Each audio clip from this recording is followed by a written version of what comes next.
বোর্ডে লক্ষ্য করো, আমরা আমাদের ক্লাস 4-এর ইংলিশ বইটার পেজ 11-এ আসি। 11 পেজে আমাদের ভার্বগুলোর শর্ট ফর্ম মানে দেওয়া আছে এখানে।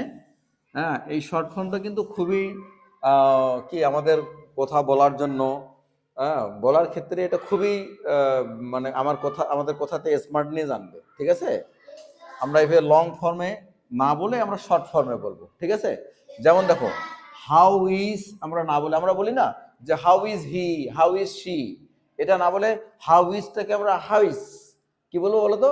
হাউস। হাউস। দেখো এখানে এই যে হাউ লিখবো, একটা অ্যাপোস্ট্রফি দিয়ে একটা এস দিব। এই যে হাউ ইজ হাউস, কি লিখবো বলো তো? হাউস। বলো আমার সঙ্গে, হাউস। হি ইজ, এটা শর্ট ফর্ম কি হবে? হিজ। বলো আমার সঙ্গে, বলো।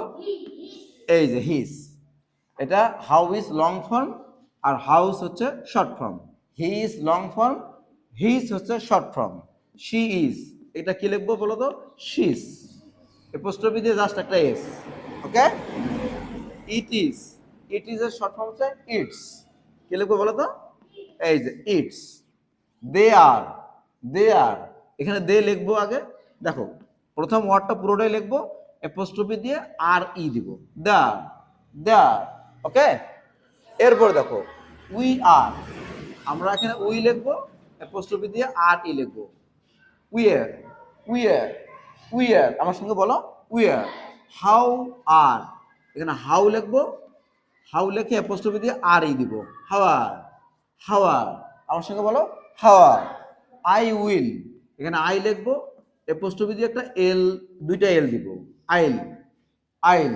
আমার সঙ্গে বলো, আইল। একটু জোরে বলো, আইল। উই উইল, উই লিখবো, উই লিখে একটা অ্যাপোস্ট্রফি দিয়ে এল এল দিব, will, will. We have, we have, we লিখবো আমরা আগে, উই লিখে অ্যাপোস্ট্রফি দিয়ে ভি ই দিব, উইপ। বলো তো, উইপ।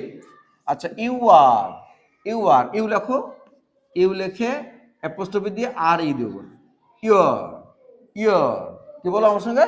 ইয়র। তাহলে এগুলো তুলে নাও, এগুলো হচ্ছে শর্ট ফর্ম অফ ভার্ব, ভার্বের সংক্ষিপ্ত রূপ। হ্যাঁ, আচ্ছা।